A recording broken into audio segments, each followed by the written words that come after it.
Assalamualaikum warahmatullahi wabarakatuh.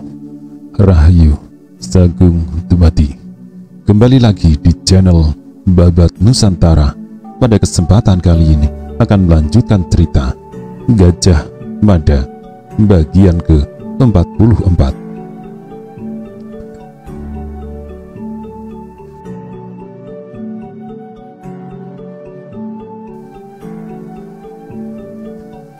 Derap kuda tak lazim di Kudadi itu menyebabkan segenap penghuni rumah di sepanjang jalan yang dilewati Jayanegara terbangun dan bertanya-tanya dalam hati, siapa gerangan orang yang berkuda yang baru lewat itu?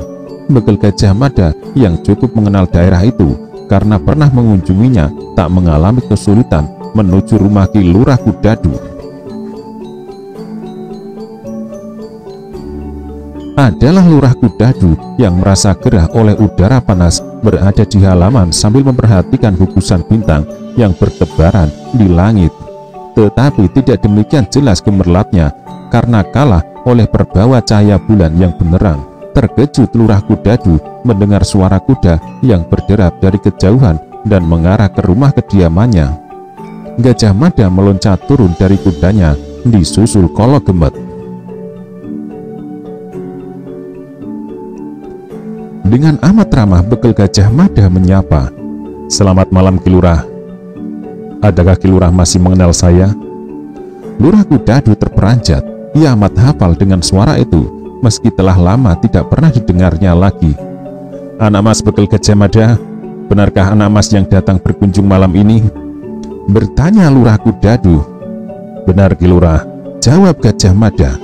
Lurah Kudadu bergegas mempersilahkan tamu-tamunya yang seorang ia telah mengenal, tetapi belum banyak untuk yang seorang lagi. Di ruang tengah dari pendopo rumahnya yang sederhana, Lurah Kudadu menerima kehadiran tamunya. Bagaimanapun kedatangan bekal Gajah Mada yang datang jauh dari ibu kota Majapahit menimbulkan tanda tanya. Apalagi kedatangannya setelah lewat tengah malam.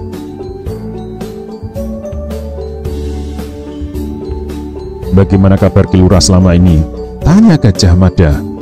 "Baik anak Mas, paceklik seperti yang pernah terjadi dahulu. Syukurlah tidak terulang kembali.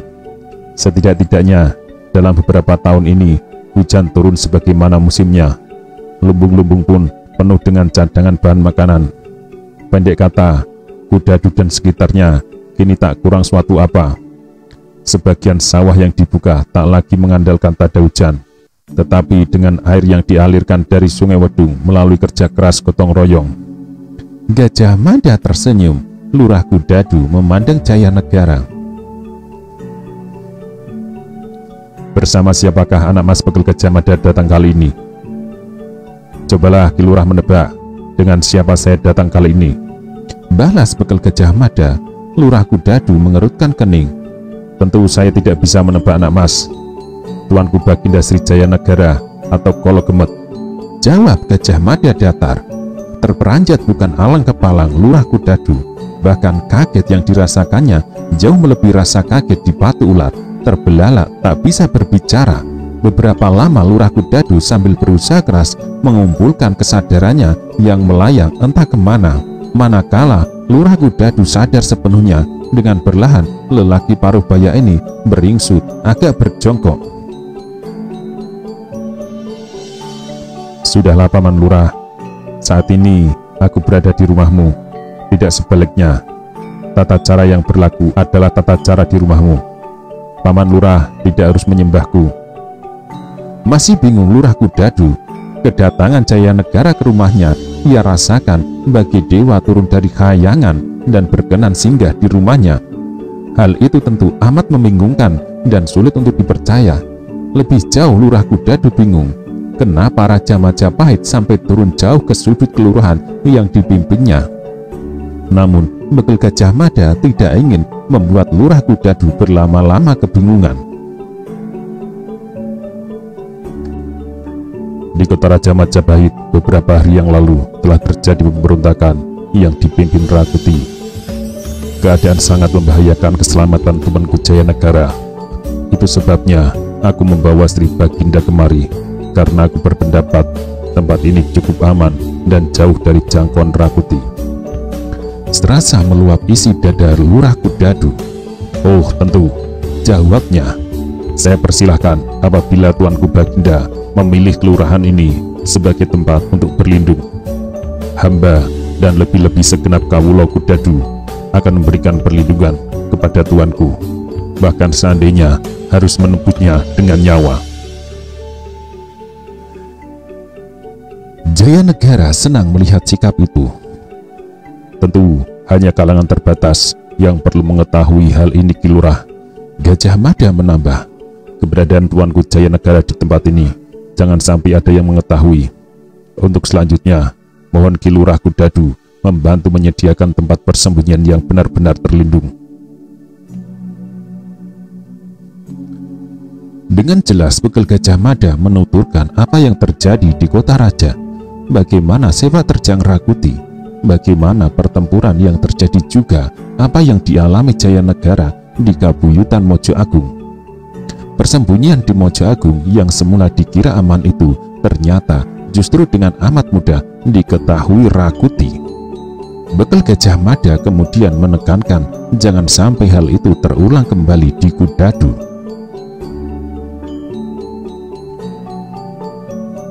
Pagi itu pula terjadi kesibukan luar biasa di rumah Ki Lurah Kudadu, yang dengan segera membangunkan para magersari untuk menyiapkan santap malam bagi tamunya.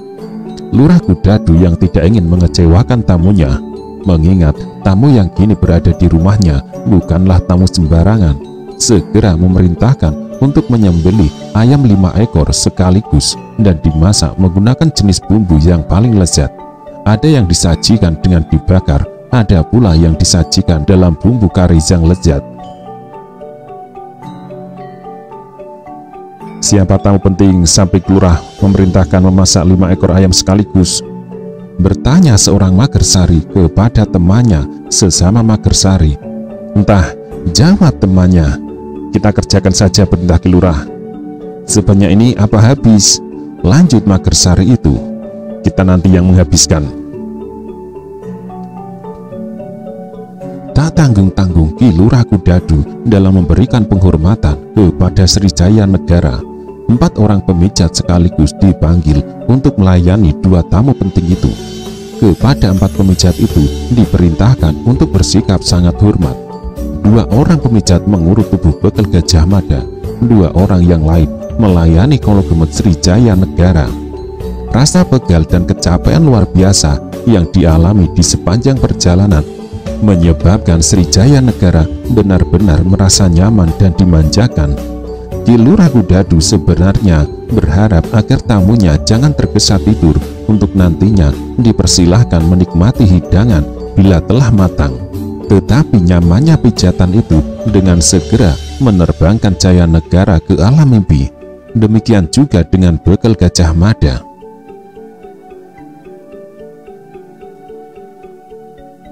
Hari esoknya adalah ujung dari perjalanan panjang yang ditempuh oleh rombongan Bayangkara Lembang Laut dan Gagak Bongol. Teriknya matahari hingga kemudian doyong ke barat bagi menyambut kedatangan mereka di Kelurahan Kudadu. Gajah Mada menyambut kedatangan mereka di halaman rumah Kudadu. Akhirnya sampai juga kalian di tempat ini, sapa Gajah Mada. Lembang Laut menerima jabat tangan dan peluk yang diberikan pimpinannya.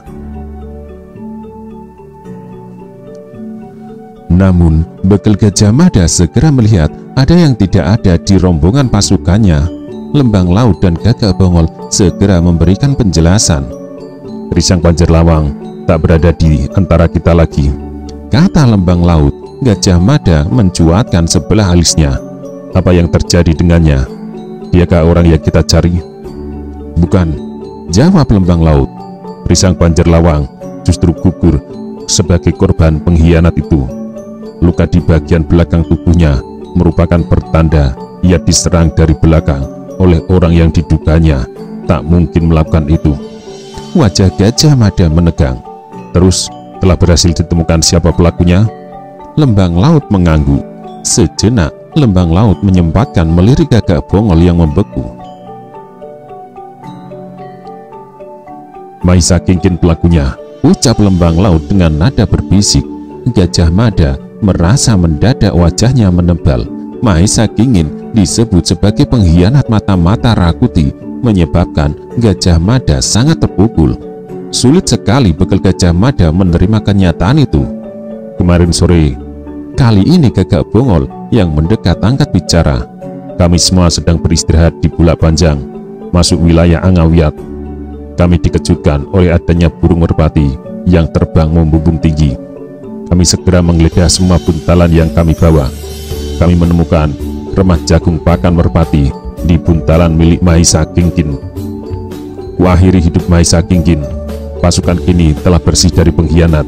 Dengan terkirimnya berita di mana Kakang Bekel kini berada, tempat ini menjadi tidak aman. Tuanku Baginda harus dipindahkan. Bekel Gajah Mada menyapu segenap anak buahnya melalui pandangan matanya.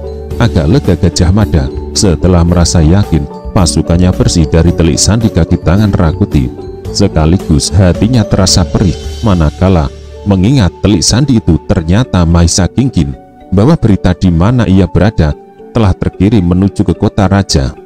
Gajah Mada sependapat, tempat itu telah tidak aman. Ki Lurah Kudadu makin sibuk dengan segera diperintahkan kepada para Magersari dan tetangga untuk membantu menyiapkan hidangan untuk para tamu itu. Karena keadaan dirasa cukup aman, Gajah Mada tidak keberatan ketika Ki Lurah Kudadu menceritakan kepada para tetangga dan segenap rakyatnya yang datang membantu bahwa tamu-tamu yang datang itu merupakan tamu-tamu terhormat. Mereka adalah para prajurit Majapahit dari pasukan khusus yang bukan sembarang prajurit. Mereka adalah Bayangkara. Tulus dan sangat senang warga kelurahan itu membantu menyambut, mengingat beberapa tahun sebelumnya pasukan Bayangkara pernah datang pula untuk mengirim bahan makanan dalam upaya mengatasi kesulitan yang ditimbulkan oleh paceklik berkepanjangan. Namun para Bayangkara penasaran dan lebih-lebih telik sandi yang masih berada dalam tubuh pasukan khusus yang menjadi kebanggaan Majapahit itu. Di mana Jaya Negara, pikir telik sandi itu, adalah Pradabasu yang tidak bisa menahan kegelisahan hatinya. Dengan suara agak tertahan, Pradabasu berbisik ke telinga Bekel Gajah Mada. Aku ingin berbicara empat mata, ucap Pradabasu. Bekel Gajah Mada segera mengetahui apa yang akan disampaikan oleh Bayangkara Pradabasu merupakan masalah yang sangat penting. Bekel Gajah Mada membawa Pradabasu agak menjauh dari gelak tawa anak buahnya yang bercanda dan melayani berbicara para penduduk warga kelurahan Kudadu. Ada apa? Tanya Gajah Mada. Serasa amat sesak leher Bayangkara Pradabasu. Kakang Bekel percaya Bayangkara telah bersih dari pengkhianat itu? Wajah Gajah Mada membeku dalam memandang wajah Pradabasu. Bagaimana menurutmu? Balas Gajah Mada. Tuduhan terhadap Bayangkara Maisa Kingkin merupakan kesalahan, kekeliruan mengerikan. Maisa Kingkin hanya korban fitnah belaka. Mata-mata Rakuti telah memasukkan remah pakan jagung merpati ke buntalan milik Maisa Kingkin. Maisa Kingkin bukan pelakunya, karena kebetulan tak sekejap pun aku terpisah darinya. Aku tentu tahu jika ia melepas burung merpati itu. Hening sejenak kemudian menggertaki wajah Bekel Gajah Mada kehilangan rona cerianya. Bekel Gajah Mada yang merasa mengenal Maisa Kingkin sependapat dengan Pradabasu. Maisa Kingkin memang tak mungkin melakukan perbuatan tidak terpuji itu. Gajah Mada memutar otak. Apa yang aku lakukan seandainya aku adalah mata-mata itu? Kata Bekel Gajah Mada dalam hati. Manakala pilihan lain tak ada, aku akan meloncat dan menyandera Tuanku Jaya Negara, memaksanya membawa ke Majapahit dengan berkuda. Aku aman menyandera jika aku mata-mata itu. Itulah apa yang akan kulakukan. Menyandera, meringkus Jaya Negara dan meletakkan sebuah pisau ke lehernya, menyebabkan Suma tidak berkutik. Bahkan aku pun akan mati kutu, tak bisa berbuat apa-apa. Itulah yang akan dilakukan Telik Sandi itu, manakala tidak ada pilihan lain. Gajah Mada mengarahkan pandangan matanya ke wajah Bhayangkara Pradabasu. Tuanku Jayanegara harus ditempatkan sebagai umpan. Barulah mata-mata keparat itu akan muncul ke permukaan, ucap Gajah Mada. Pradabasu terkejut. Apa yang akan Kakang Bekel lakukan? Untuk memancing Telik Sandi itu, agar menempatkan jati dirinya, harus menjadikan Sri Baginda sebagai umpan. Ulang Bekel Gajah Mada. Terlalu berbahaya, sebaiknya harus digunakan cara lain. Gajah Mada benar-benar membeku, dengan rahang terasa kaku. Gajah Mada tentu tidak akan lupa awal dari diketahuinya Telik Sandi itu adalah sejak pertemuannya dengan orang tidak dikenal. Orang yang menyelubungi wajahnya dengan secarik kain. Orang itu menggunakan julukan Bagaskoro Menjer Kawuryan, yang berarti matahari terang benderang. Sebuah nama yang digunakan juga sebagai kata sandi. Gajah Mada mencoba mengenang pertemuannya dengan orang itu dan memilah-milahnya, barangkali ada bagian yang dilewatkan. Setelah berapa jenak, mendadak raut wajah Bekel Gajah Mada itu berubah.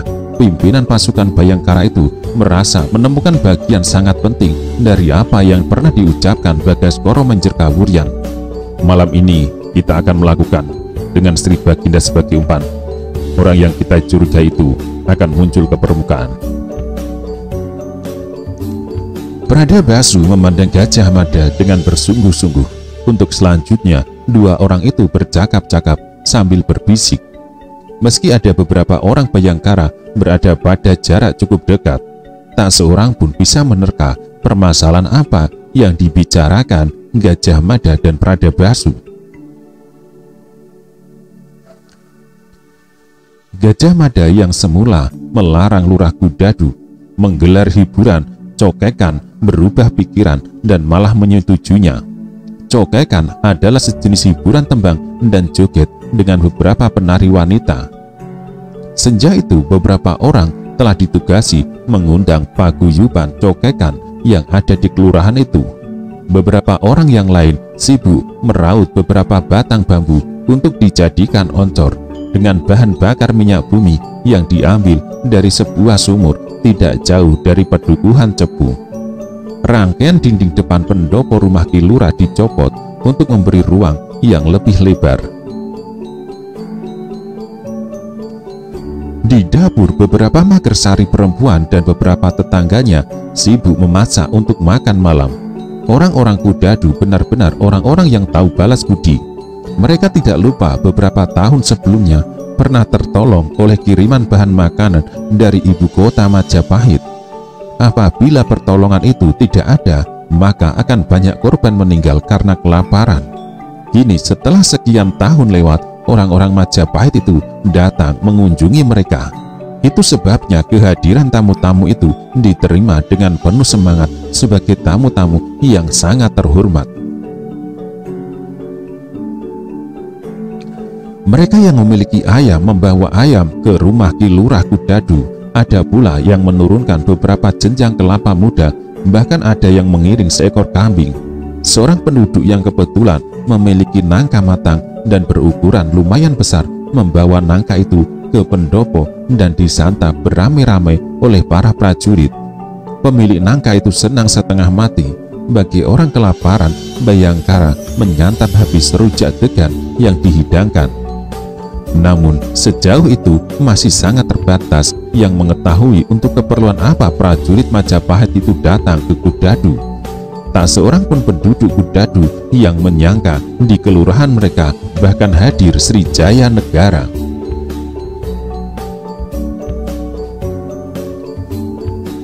Namun di mana Jayanegara berada dan bersembunyi hanya Bekel Gajah Mada dan Lurah Kudadu yang mengetahui. Para Bhayangkara yang menyusul sebenarnya juga dibuat penasaran, terlebih-lebih Telik Sandi mata-mata Rakuti sibuk menebak di mana Jayanegara beristirahat. Bekel Gajah Mada banyak akal. Tak mungkin raja yang terjungkal dari singgasana itu bersembunyi di rumah ini. Pasti di rumah salah seorang penduduk. Bisa jadi di tempat yang tak terduga. Bahkan misalnya disembunyikan di lumbung padi dan di uruk serpihan dami.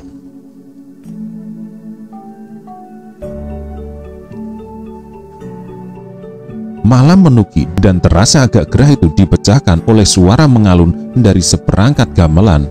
Suara pasindenan yang mendayu-dayu sejenak mengiringi Bayangkara melupakan rangkaian kejadian yang melelahkan dan menyita perhatian mereka.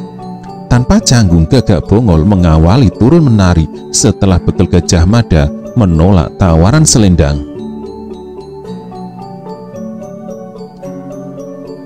Tepuk tangan sorak gemuruh dari para Bayangkara, juga para penduduk yang hadir, manakala Bayangkara Bongol menari dengan sangat luas dan terampil.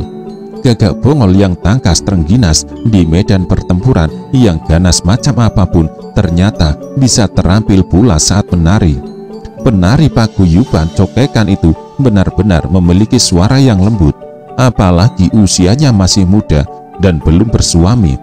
Beberapa pemuda yang menonton bersiul-siul untuknya. Gamelan yang bukanlah jenis gamelan yang bagus, sebagian diantaranya bahkan terbuat dari bilah-bilah bambu. Tetapi nada yang muncul sangat indah dan memaksa siapapun yang mendengarkan lengut-lengut mengikuti irama.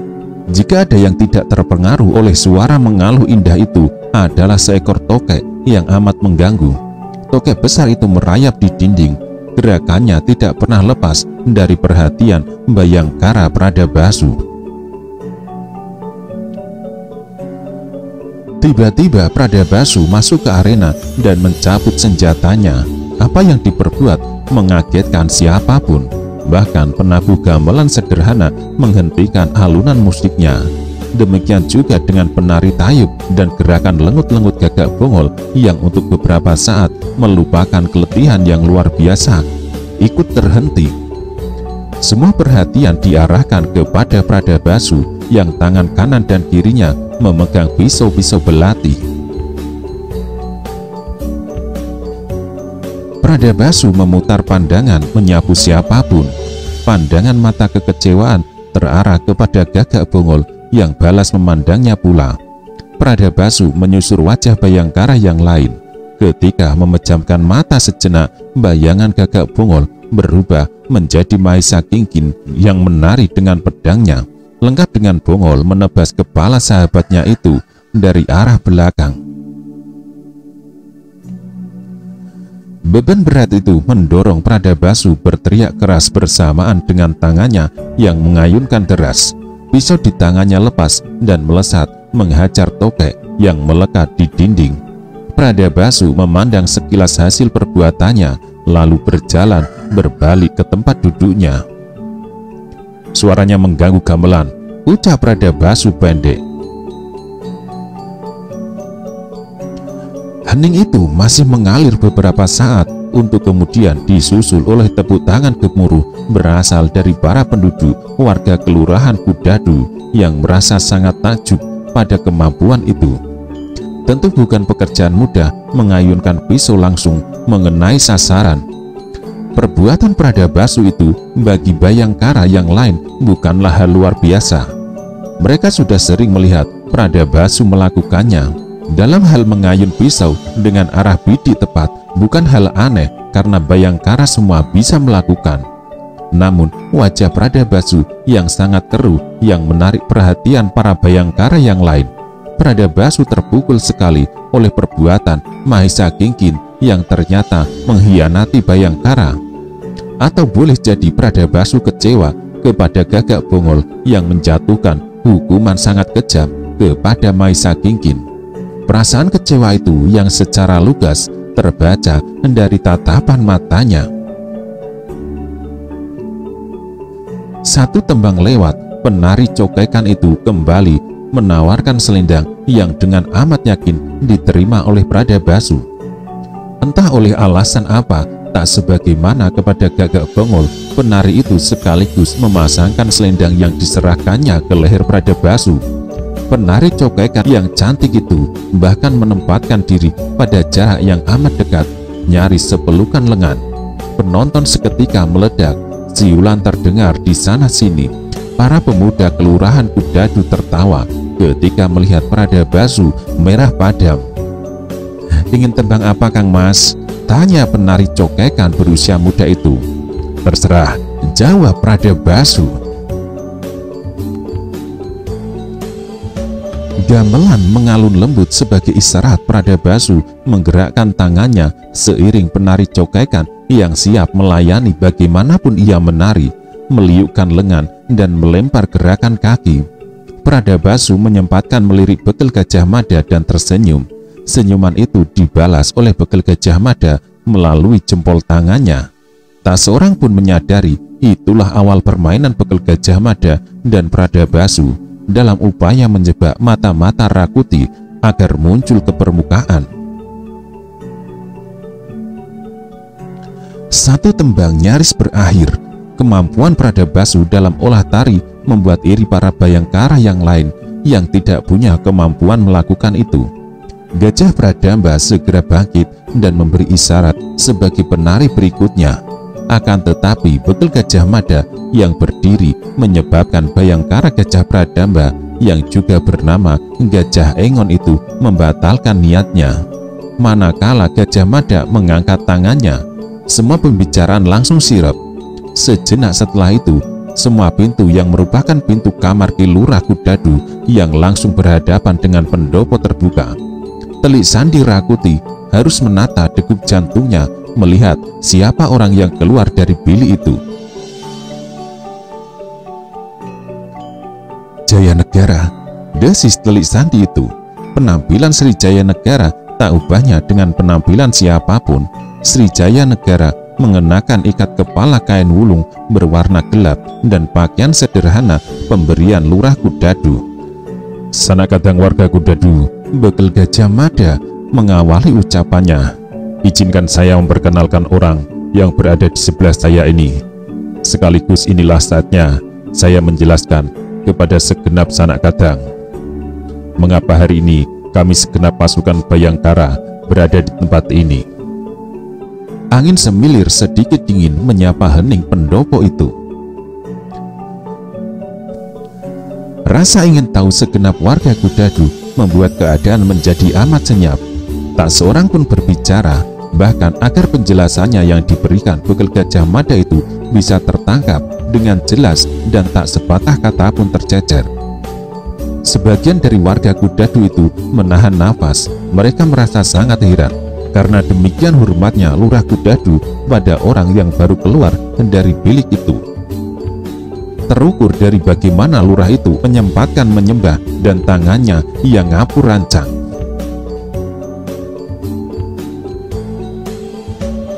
"Orang yang berada di sebelah saya ini adalah Tuanku Sri Baginda Jaya Negara." Serasa ada gempa bumi di pendopo itu, juga serasa pendopo itu bergoyang. Tanah-tanah tempat mereka berpijak retak. Gaung muncul dari tiang soko yang bergetar. Sebagian penduduk menggerombol dan ada juga yang berdiri mengubah sikap. Yang berdiri ikut-ikutan duduk dan meletakkan telapak tangan untuk kemudian digerakkan menuju hidung.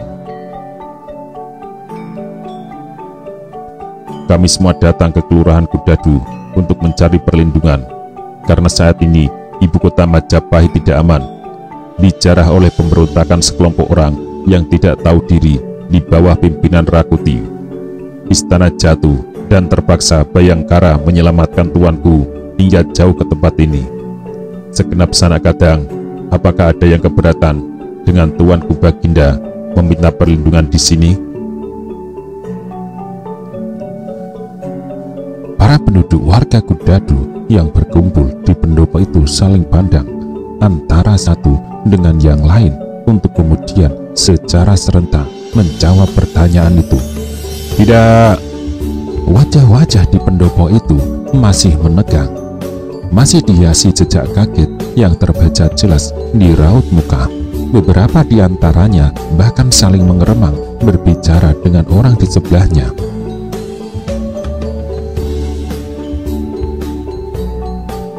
Setelah menempuh perjalanan jauh yang melelahkan, Baginda Jayanegara agak kurang enak badan dan mengalami keletihan luar biasa. Itu sebabnya beliau akan melanjutkan beristirahat. Sri Baginda benar-benar merasa suka dengan penyambutan dan hiburan ini. Tetapi dengan didahului permintaan maaf, beliau tidak bisa menemani kita. Tuanku Baginda akan melanjutkan beristirahat. Lambaian tangan Jayanegara disambut dengan tepuk tangan gemuruh. Dengan ditemani Gajah Mada, Jayanegara kembali masuk ke dalam biliknya. Masih hening suasana pendopo itu, bagi baru saja ada segerombolan dedemit lewat yang mencuri perhatian. Semua riuh dengan kekagetan masing-masing, sebagaimana pula amat riuh isi hati Bayangkara Telik Sandi Rakuti yang telah mengetahui di mana Jayanegara beristirahat. Pradabasu segera mengangkat tangannya meminta perhatian. "Ada yang ingin penjelasan lebih rinci?" tanya Pradabasu. "Ya," semua menjawab serata. "Baiklah," jawab Pradabasu yang kini menguasai pentas. "Mewakili Tuanku Sri Baginda, aku akan menjawab semua pertanyaan. Namun, ada syaratnya." Di antara penduduk warga Kelurahan Kudadu saling pandang. "Apa syaratnya?" tanya salah seorang di antara mereka. "Syaratnya yang bertanya harus bisa menirukan suara tokek yang kubunuh tadi," jawab Pradabasu sambil tersenyum lebar. Bersebelahan dengan Gagak Bongol, Lembang Laut menggeleng-gelengkan kepala. Namun bersamaan pula mereka tersenyum, bahkan tertawa. Jika kumat isengnya, Pradabasu memang suka aneh-aneh. Namun Pradabasu memang paling pintar menghidupkan suasana. Dan yang berada di luar dugaan Pradabasu, suara menirukan tokek terdengar bersahut-sahutan dan tidak seorang pun yang menyerupai. Pradabasu merasa menemukan pijakan yang lebih mengarah untuk tujuan membongkar keberadaan Telik Sandi itu. "Ayo," ucap Pradabasu lantang. "Untuk menghangatkan suasana di malam ini, mari kita bangunkan semua binatang penghuni hutan. Gajah, harimau, ayam jantan, anjing, serigala, semua serentak. Bayangkara juga ikut menyumbangkan suaranya." Terdengar suara Bayangkara Pradabasu melolong menirukan serigala kelaparan yang disambut tawa berderai segenap penduduk Kelurahan Kudadu. Tetapi dengan penuh minat, penduduk warga Kudadu ikut menyumbang suara. Ada suara kambing, ada pula suara kuda. Para Bayangkara ikut terpancing menyumbangkan berbagai tiruan, mulai dari burung bence yang menyayat hingga suara burung hantu. Berdebar-debar bekel Gajah Mada yang telah keluar dari bilik istirahat Sri Jayanegara, manakala mengetahui dari mulut siapa suara burung hantu yang mirip dengan aslinya itu berasal. Ingatan bekel Gajah Mada tak pernah beranjak dari apa yang dikatakan Bagaskoro Menjer Kawuryan. "Hati-hati dengan anak buahmu yang barangkali gemar bersiul atau menirukan suara burung hantu. Bukankah kau tidak mengajari mereka menggunakan isyarat suara burung hantu? Burung hantu itu mungkin sedang berkeliaran di halaman istana. Ingat, suaranya benar-benar mirip.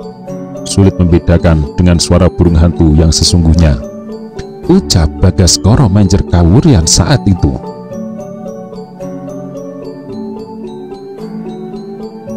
Suara riuh rendah meniru berbagai binatang itu makin ramai.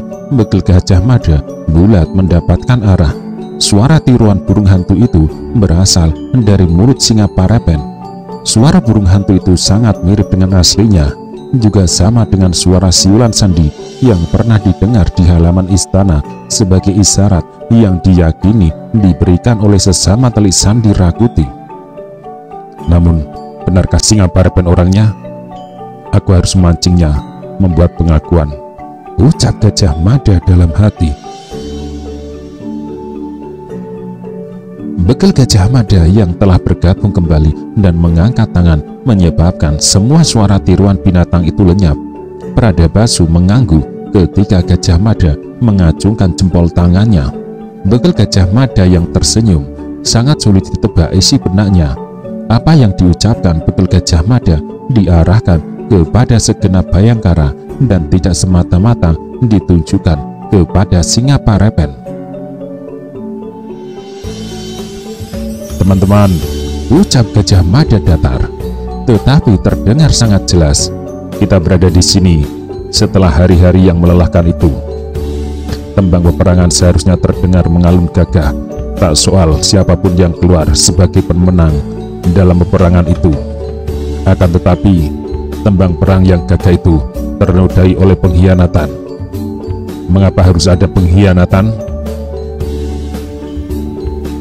Tak seorang pun berbicara, semua menyatukan arah pandangan matanya kepada bekel Gajah Mada. Gajah Mada menatap wajah Gagak Bongol yang membeku, lalu memindahkan pandangan matanya pada wajah Lembang Laut yang juga tidak kalah membeku. Terakhir, tatapan bekel Gajah Mada ditujukan pada raut muka Pradabasu yang bergeser perlahan dari tempat semula, hingga akhirnya berlahan sekali bekel Gajah Mada mengarahkan tatapan matanya pada penari dan pesinden cokekan yang semula melayani Pradabasu menari dan bernyanyi. Kau tahu sebabnya mengapa megah dan gagahnya peperangan harus dihiasi pengkhianatan? Penari cokekan itu bingung, tak tahu apa jawabnya. Yang ia ketahui hanyalah bagaimana menari dan menyanyi dengan baik. Penari cokekan itu menggelengkan kepala. Gajah Mada kembali melirik kepada Pradabasu yang bergeser lagi. Pengkhianatan. Mengapa harus ada yang mengkhianati Bhayangkara hingga menimbulkan kesulitan yang sedemikian bertubi-tubi?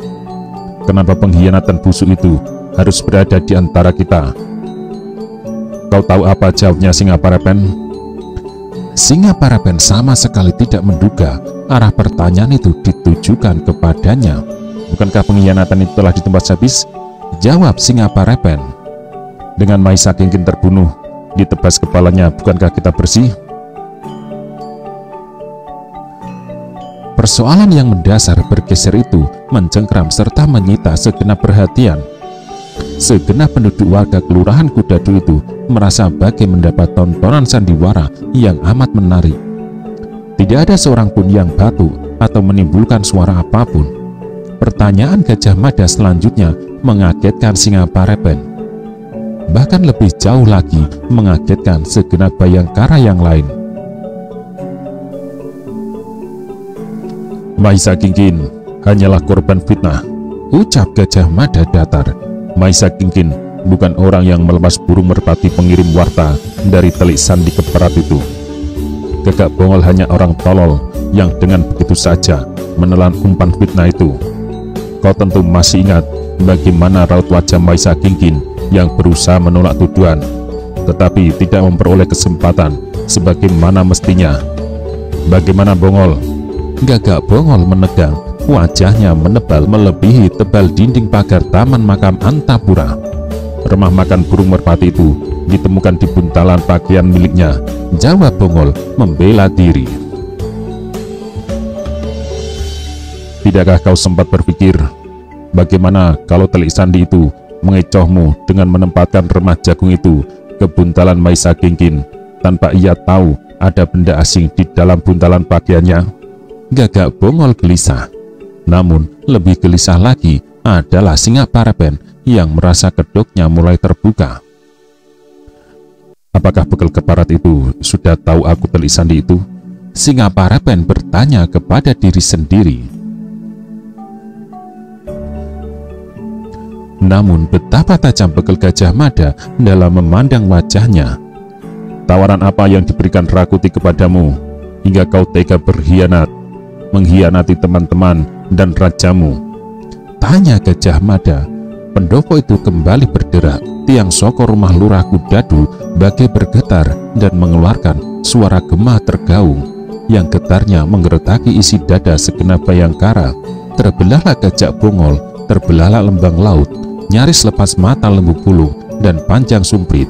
Gajah Mada menuduh Singa Parapen pengkhianat itu. Tentu Gajah Mada memiliki dasar dan alasan. Gugup Singa Parapen yang sama sekali tidak menduga akan menghadapi pertanyaan itu. "Kau ngawur, apa dasarmu menuduhku seperti itu?" tanya Singa Parapen dengan suara agak melengking dan parau. "Baru saja Pradabasu membangunkan isi-isi hutan," jawab Bekel Gajah Mada dengan kalimat bersayap. Ada suara harimau, anjing melolong, para penduduk menyumbang berbagai suara seperti kambing, bahkan sapi. Lalu dari mulut Bayangkara, ada yang menyumbangkan suara burung pince yang merupakan satu di antara banyak pilihan dalam berhubungan sandi dengan sesama Bayangkara. Lalu dari mulutmu keluar suara burung hantu. Makin tegang wajah Singa Parapen, para Bayangkara saling pandang. Pasukan Bayangkara tidak menggunakan suara burung hantu untuk saling berhubungan. Suara burung hantu digunakan Panji Saprang saat berhubungan dengan telik sandi lain, yang rupanya telik sandi itu kau. Singa Parapen telah sampai pada sebuah simpulan bahwa jati dirinya telah terbongkar habis. Apa yang kemudian terjadi sungguh di luar dugaan para Bayangkara. Tiba-tiba saja Singa Parapen yang tersudut itu meloncat mendahului waktu yang dimiliki Bekel Gajah Mada dan Bayangkara yang lain menuju bilik tempat Jaya Negara beristirahat. Sekali tendang pintu bilik itu jebol, Singa Parapen menerobos masuk dan memanfaatkan waktu yang ada untuk meletakkan senjatanya ke leher Jaya Negara yang berbaring berkemul sarung. "Berhenti!" teriak Singa Parapen melihat Gajah Mada telah melintas pintu yang sama. "Semua mundur, atau aku bunuh Jaya Negara." Semua Bayangkara mundur. Mereka memandang aneh perbuatan Singa Parapen. Namun Gajah Mada mengangkat tangannya, isyarat agar para Bayangkara diam. Para penduduk Kudadu yang tak kalah penasaran berjejal di depan pintu untuk ikut mengetahui apa yang sedang berlangsung. "Kuminta disiapkan kuda sekarang juga," teriak Singa Parapen, "dan jangan ada yang mencoba-coba menghalangiku. Jaya Negara harus ikut kembali ke kota raja untuk mendapat hukumannya."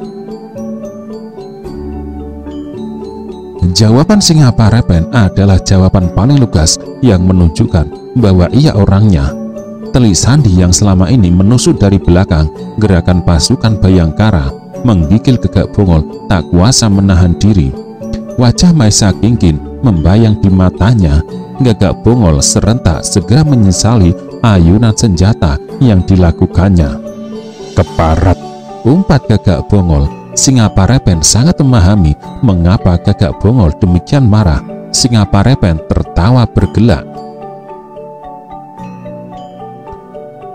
"Jadi kamu yang membunuh Risang Banjir Lawang di Mojo Agung itu, Singa Parapen?" Pertanyaan itu datang dari mulut Riung Samudra. "Ya," jawab Singa Parapen lugas. "Dan Maesa Kingkin?" Lembang Laut ikut bertanya. "Cara mudah untuk menggerogoti kekuatan Bayangkara," jawab Singa Parapen di sela tawanya.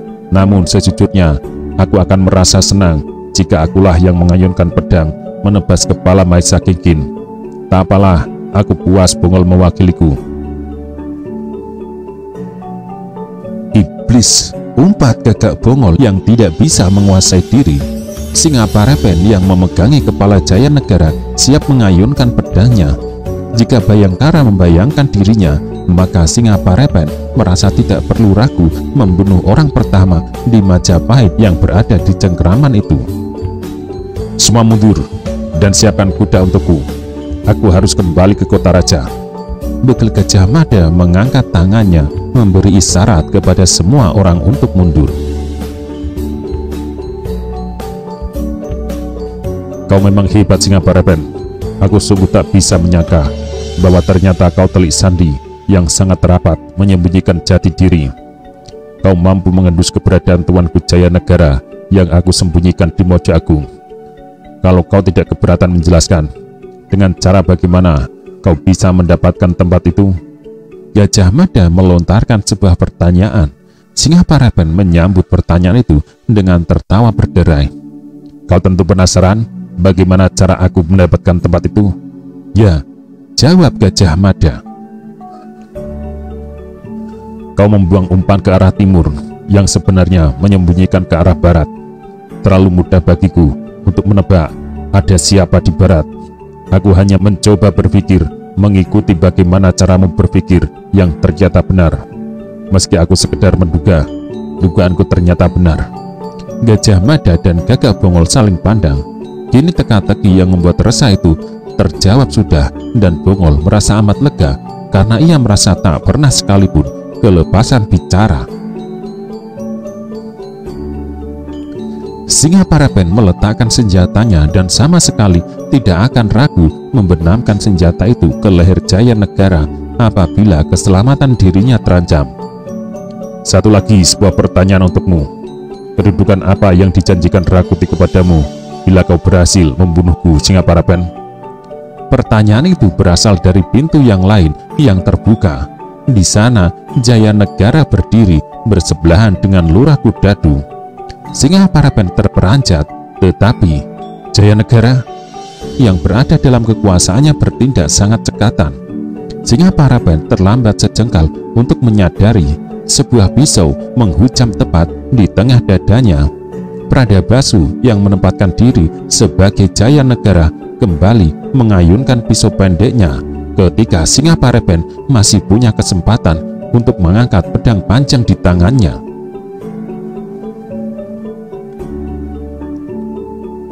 Ketika pisau itu ditarik, terhenyak Singa Parapen dengan mata terbelalak. Rasa nyeri luar biasa menggeretaki jantungnya. Beberapa otot rantas, bahkan jantung pemompa darahnya telah pecah. Jaya Negara mendekatinya dan berjongkok. Apa yang dijanjikan Rakuti untuk semua perbuatanmu itu? Tanya Raja Majapahit yang tergusur jauh ke Kudadu itu. Singa Parapen terbelalak memandang Sri Jaya Negara yang berjongkok di depannya. Wajah Raja Wilwotika itu bergelombang dengan cepat menjadi tidak jelas bergantian dengan munculnya raut wajah Maisa Kingkin yang amat lamat ikut menjemput di pintu gerbang kematiannya. Disusul wajah Bayangkara Risang Panjerlawang, lalu muncul pula wajah lain, wajah cantik seorang perempuan yang selama ini menghiasi mimpinya. Untuk mendapat perempuan itu, Singa Parapen tidak punya pilihan lain kecuali harus membantai suaminya. Dengan kematian Bayangkara Risang Panjerlawang, terbuka lebar jalan untuk mewarisi kecantikan istrinya yang membuat jantungnya berdebur melebihi laju prahara. Mimpi menjadi orang pinunjul oleh panji-panji yang diberikan Rakuti, juga mimpi memiliki istri yang cantik jelita yang dianggap tidak ada yang melebihi kecantikannya kecuali istri Risang Panjerlawang. Mimpi itu kandas bersamaan dengan makin tersendat tarikan nafasnya. Rakuti berjanji apa kepadamu? Bisik Jaya Negara sekali lagi. Namun rasa penasaran Sri Jaya Negara tidak akan terpuasi karena Singa Parapen langsung kehilangan sebagian besar kesadarannya. Makin lama apa yang dilihatnya makin bergoyang dan melambat-lambat serta mulai redup pula pandangan matanya. Makin redup dengan leher tercekik. Ketika tarikan nafasnya putus, Jaya Negara masih berbaik hati mengusap wajah beku itu supaya matanya yang terbelalak memejam. Akan tetapi hening yang menyergap itu segera pecah oleh perbuatan Pradabasu yang tiba-tiba mencabut senjata. Mata Pradabasu menyala tertuju kepada Gagak Bongol. Untuk Maisa Kingkin, aku tantang kau berkelahi, Bongol, ucap Pradabasu yang hanya bisikan itu terdengar amat tegas. Wajah Bongol yang sudah tebal itu makin menebal. Rasa bersalah yang menyergap seiring terbongkarnya jati diri Singa Parapen menyebabkan Bongol lunglai tak bertenaga. Acungan senjata yang terarah lurus ke wajahnya tak mendorong Gagak Bongol bangkit mengacungkan senjata pula. Aku telah bersalah kepada Maisa Kingkin, ucapnya. Apabila untuk menembus kekeliruan mengerikan yang aku lakukan itu harus dengan kematian pula, aku tidak keberatan. Gagak Bongol mencabut senjatanya dengan arah pandang tak berkedip, tertuju kepada Pradabasu. Namun tak sebagaimana yang diduga siapapun. Bongol berjongkok dan meletakkan semua senjata yang dimilikinya di atas tanah. Apa yang dilakukan Bongol adalah mempersiapkan lehernya apabila ada yang berniat mengayunkan pedang menebasnya. Sudahlah. Suara yang pecah kemudian adalah suara Jaya Negara. Apa yang menimpa Mahesa Kingkin bukanlah kesalahan Bongol sepenuhnya. Ia hanya korban dari ulah licik Singaparepen yang bisa menimpa siapa saja. Aku yang berhak menentukan hukuman apa yang harus dijalani Gagak Bongol. Bekal Gajah Mada nantinya yang akan mewakili aku menentukan hukuman itu. Aku pulihkan pula nama Mahesa Kingkin yang sempat tercemar, sebagaimana aku menganugerahkan anumerta kehormatan kepada Bayangkara Risang Banjarlawang yang telah menjadi korban perbuatan orang yang sama. Pradabasu yang marah merasa membutuhkan penyaluran, tetapi Pradabasu juga memahami apa yang disampaikan rajanya, bahwa Bayangkara Gagak Bongol hanya menjadi korban dari permainan telik sandi musuh. Ia juga bisa mengalami hal yang sama bila ditempatkan sebagai Gagak Bongol. Bekal Gajah Mada akhirnya merasa yakin bahwa pasukannya yang tersisa benar-benar bersih dari cemaran pengaruh Rakuti. Satu persatu Bayangkara anak buahnya dikenalinya dengan baik melalui pengamatan pribadi demi pribadi, dan Gajah Mada menjadi yakin sisa pasukannya benar-benar bersih. Penduduk Kelurahan Kudadu adalah penduduk yang baik hati. Mereka bekerja bahu-membahu menggali kuburan. Bagaimana perbuatan Singaparepen dan tindakan tak terpuji macam apapun yang dilakukannya, ia tetap seorang manusia yang untuk kematiannya tak boleh dionggokkan seperti seekor binatang. Di sebuah makam yang tidak jauh dari rumah Lurah Kudadu, Singaparepen dikubur. Malam yang bergerak kemudian menjadi waktu yang lega. Sri Jaya Negara selanjutnya boleh melakukan apa saja tanpa harus khawatir. Jaya Negara bahkan menyempatkan bercanda dengan segenap warga Kudadu, yang menyebabkan kaula terpencil di kaki Gunung Kapur itu terkejut melihat kenyataan raja mereka ternyata bukan manusia yang tidak bisa digapai. Raja bahkan bisa tertawa bergelagak dan melontarkan canda yang lucu. Raja bahkan bisa dipegang tangannya. Menyudut seperti tidak peduli kepada gamelan yang mengalun, Bekal Gajah Mada berbincang kepada Lembang Laut. Masih ada sebuah soal lagi. Dengan Singaparepen berhasil melepaskan burung merpati itu, berapa waktu yang dibutuhkan Rakuti untuk menyerbu Kudadu? Tanya Gajah Mada. Diperlukan pasukan berkuda dalam jumlah besar untuk menyerbu. Rakuti pasti berpikir demikian. Tak mungkin mengirim pasukan berjalan kaki. Jarak tempuh yang harus dituju sangat jauh. Menurutku tempat ini sudah aman. Tak mungkin Rakuti menyerbu, karena aku meyakini burung merpati itu tidak akan sampai ke kandangnya. Bekal Gajah Mada menampakkan wajah herannya. Tangan kanannya mengelus-ngelus gagang pedang panjangnya. Burung merpati itu tersesat. Lembang Laut menambah. Bagaimana kau bisa mengambil simpulan seperti itu? Lembang Laut tersenyum. Karena aku terus mengikuti arah burung itu. Mula-mula burung itu terbang ke selatan. Namun jauh di selatan, merpati itu kemudian membelok ke arah barat, sampai kemudian lenyap di balik cakrawala. Bila merpati itu menuju ke arah timur, aku memang layak cemas. Bekal Gajah Mada bisa menerima alasan itu. Baiklah, jika demikian halnya, kita tak perlu berlama-lama di sini. Beberapa hari lagi, kita kembali menyusup ke kota raja untuk membuat perhitungan dengan Rakuti. Aku sependapat, menurutku Rakuti harus segera disadarkan bahwa ia tidak punya hak duduk di atas dampar singgasana Wilwotikto. Dengan aku akan mengayunkan pedang membelah pantatnya. Meski Sri Jaya Negara akhirnya merasa aman di Kelurahan Kudadu, tetapi tidak akan merasa tenang pikirannya. Keadaan kacau balau di kota raja, rusak tatanan karena Rakuti merusaknya, Juga kemungkinan Rakuti bertindak lebih jauh dengan memburu para Sekar Kedaton ke Candi Rimbi, menyebabkan Srijaya Negara mengalami sulit tidur, bahkan badannya meriang tidak sehat. Apa yang dicemaskan oleh Srijaya Negara sebenarnya lah menjadi kenyataan. Negara benar-benar dilanda kekacauan karena meski beberapa hari telah berlalu, penjarahan baik yang dilakukan para prajurit pendukung Rakuti maupun penjara yang berasal dari orang kebanyakan yang berubah menjadi penjara karena orang lain juga menjara. Ada banyak sekali orang yang memanfaatkan keadaan untuk menyelesaikan urusan pribadi. Dendam dan rasa tidak senang bisa dituntaskan mumpung keadaan sedang kacau.